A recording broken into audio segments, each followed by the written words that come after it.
شروع اللہ کا نام لے کر جو بڑا مہربان نہایت رحم والا ہے۔ اے محمد، ہم نے تم کو فتح دی، فتح بھی سری و صاف، تاکہ خدا تمہارے اگلے اور پچھلے گناہ بخش دے اور تم پر اپنی نعمت پوری کر دے اور تم کو سیدھے رستے چلائے، اور خدا تمہاری زبردست مدد کرے۔ وہی تو ہے جس نے مومنوں کے دلوں پر تسلی نازل فرمائی تاکہ ان کے ایمان کے ساتھ اور ایمان بڑھے، اور آسمان اور زمین کے لشکر سب خدا ہی کے ہیں، اور خدا جاننے والا اور حکمت والا ہے۔ یہ اس لیے کہ وہ مومن مردوں اور مومن عورتوں کو بہشتوں میں جن کے نیچے نہریں بہہ رہی ہیں داخل کرے، وہ اس میں ہمیشہ رہیں گے اور ان سے ان کے گناہوں کو دور کر دے، اور یہ خدا کے نزدیک بڑی کامیابی ہے۔ اور اس لیے کہ منافق مردوں اور منافق عورتوں اور مشرک مردوں اور مشرک عورتوں کو جو خدا کے حق میں برے برے خیال رکھتے ہیں عذاب دیں، انہی پر برے حادثے واقع ہوں۔ اور خدا ان پر غصے ہوا اور ان پر لعنت کی، اور ان کے لیے دوزخ تیار کی، اور وہ بری جگہ ہے۔ اور آسمانوں اور زمین کے لشکر خدا ہی کے ہیں، اور خدا غالب اور حکمت والا ہے۔ اور ہم نے اے محمد تم کو حق ظاہر کرنے والا اور خوشخبری سنانے والا اور خوف دلانے والا بنا کر بھیجا ہے، تاکہ مسلمانوں تم لوگ خدا پر اور اس کے پیغمبر پر ایمان لاؤ اور اس کی مدد کرو اور اس کو بزرگ سمجھو، اور صبح و شام اس کی تسبیح کرتے رہو۔ جو لوگ تم سے بیعت کرتے ہیں وہ خدا سے بیعت کرتے ہیں، خدا کا ہاتھ ان کے ہاتھ پر ہے۔ پھر جو عہد کو توڑے تو عہد توڑنے کا نقصان اسی کو ہے، اور جو اس بات کو جس کا اس نے خدا سے عہد کیا ہو پورا کرے تو وہ اسے عنقریب اجر عظیم دے گا۔ جو گنوار پیچھے رہ گئے وہ تم سے کہیں گے کہ ہم کو ہمارے مال اور اہل و عیال نے روک رکھا، آپ ہمارے لیے خدا سے بخشش مانگیں۔ یہ لوگ اپنی زبان سے وہ بات کہتے ہیں جو ان کے دل میں نہیں ہے۔ کہہ دو کہ اگر خدا تم لوگوں کو کوئی نقصان پہنچانا چاہے یا تمہیں فائدہ پہنچانے کا ارادہ فرمائے تو کون ہے جو ان کے سامنے تمہارے لیے کسی بات کا کچھ اختیار رکھے؟ کوئی نہیں، بلکہ جو کچھ تم کرتے ہو خدا اس سے واقف ہے۔ بات یہ ہے کہ تم لوگ یہ سمجھ بیٹھے تھے کہ پیغمبر اور مومن اپنے اہل و عیال میں کبھی لوٹ کر آنے ہی کے نہیں، اور یہی بات تمہارے دلوں کو اچھی معلوم ہوئی، اور اسی وجہ سے تم نے برے برے خیال کیے اور آخرکار تم ہلاکت میں پڑ گئے۔ اور جو شخص خدا پر اور اس کے پیغمبر پر ایمان نہ لائے تو ہم نے ایسے کافروں کے لیے آگ تیار کر رکھی ہے، اور آسمان اور زمین کی بادشاہی خدا ہی کی ہے، وہ جسے چاہے بخشے اور جسے چاہے سزا دے، اور خدا بخشنے والا مہربان ہے۔ جب تم لوگ غنیمتیں لینے چلو گے تو جو لوگ پیچھے رہ گئے تھے وہ کہیں گے کہ ہمیں بھی اجازت دیجیے کہ آپ کے ساتھ چلیں، یہ چاہتے ہیں کہ خدا کے قول کو بدل دیں۔ کہہ دو کہ تم ہرگز ہمارے ساتھ نہیں چل سکتے، اسی طرح خدا نے پہلے سے فرما دیا ہے۔ پھر کہیں گے نہیں، تم تو ہم سے حسد کرتے ہو۔ بات یہ ہے کہ یہ لوگ سمجھتے ہی نہیں مگر بہت کم۔ جو گنوار پیچھے رہ گئے تھے ان سے کہہ دو کہ تم جلد ایک سخت جنگجو قوم کے ساتھ لڑائی کے لیے بلائے جاؤ گے، ان سے تم یا تو جنگ کرتے رہو گے یا وہ اسلام لے آئیں گے۔ اگر تم حکم مانو گے تو خدا تم کو اچھا بدلہ دے گا، اور اگر منہ پھیر لو گے جیسے پہلی دفعہ پھیرا تھا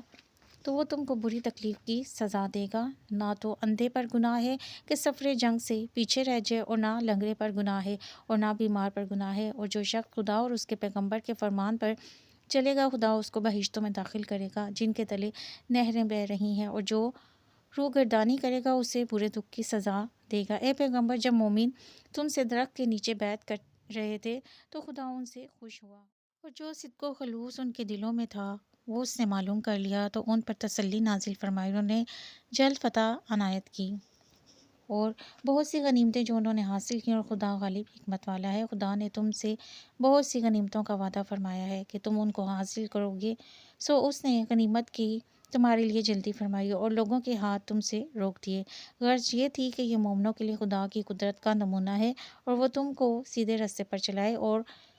اور غنیمتیں دے جن پر تم قدرت نہیں رکھتے تھے، اور وہ خدا ہی کی قدرت میں تھیں، اور خدا ہر چیز پر قادر ہے۔ اور اگر تم سے کافر لڑتے تو پیٹھ پھیر کر بھاگ جاتے، پھر کسی کو دوست نہ پاتے اور نہ مددگار۔ یہی خدا کی عادت ہے جو پہلے سے چلی آتی ہے، اور تم خدا کی عادت کبھی بدلتی نہ دیکھو گے۔ اور وہی تو ہے جس نے تم کو ان کافروں پر فتح یاب کرنے کے بعد سرحد مکہ میں ان کے ہاتھ تم سے اور تمہارے ہاتھ ان سے روک دیے، اور جو کچھ تم کرتے ہو خدا اس کو دیکھ رہا ہے۔ یہ وہی لوگ ہیں جنہوں نے کفر کیا اور تم کو مسجد حرام سے روک دیا، اور قربانیوں کو بھی کہ اپنی جگہ پہنچنے سے رکے رہیں۔ اور اگر ایسے مسلمان مرد اور عورتیں نہ ہوتی جن کو تم جانتے نہ تھے کہ اگر تم ان کو پامال کر دیتے تو تم کو ان کی طرف سے بے خبری میں نقصان پہنچ جاتا، تو بھی تمہارے ہاتھ فتح ہو جاتی، مگر تاخیر اس لیے ہوئی کہ خدا اپنی رحمت میں جس کو چاہے داخل کر لے، اور اگر دونوں فریق الگ الگ ہو جاتے تو جو ان میں کافر تھے ان کو ہم دکھ دینے والا عذاب دیتے۔ جب کافروں نے اپنے دلوں میں ضد کی، اور ضد بھی جاہلیت کی، تو خدا نے اپنے پیغمبروں اور مومنوں پر اپنی طرف سے تسکین نازل فرمائی اور ان کو پرہیزگاری کی بات پر قائم رکھا، اور وہ اسی کے مستحق اور اہل تھے، اور خدا ہر چیز سے خبردار ہے۔ بے شک خدا نے اپنے پیغمبر کو سچا اور صحیح خواب دکھایا کہ تم خدا نے چاہا تو مسجد حرام میں اپنے سر منڈوا کر اور اپنے بال کتروا کر امن و امان سے داخل ہوگے، اور کسی طرح کا خوف نہ کرو گے۔ جو بات تم نہیں جانتے تھے اس کو معلوم تھی، سو اس نے اس سے پہلے ہی جلد فتح کرا دی۔ وہی تو ہے جس نے اپنے پیغمبر کو ہدایت کی کتاب اور دین نے حق دے کر بھیجا تاکہ اس کو تمام دینوں پر غالب کرے، اور حق ظاہر کرنے کے لیے خدا ہی کافی ہے۔ محمد خدا کے پیغمبر ہیں، اور جو لوگ ان کے ساتھ ہیں وہ کافروں کے حق میں سخت ہیں، اور آپس میں رحم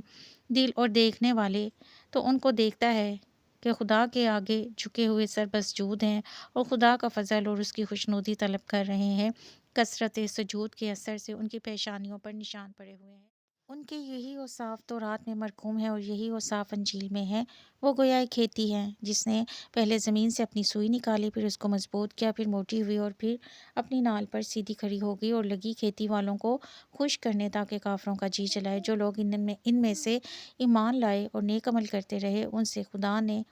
گناہوں کی بخشش اور اجر عظیم کا وعدہ کیا ہے۔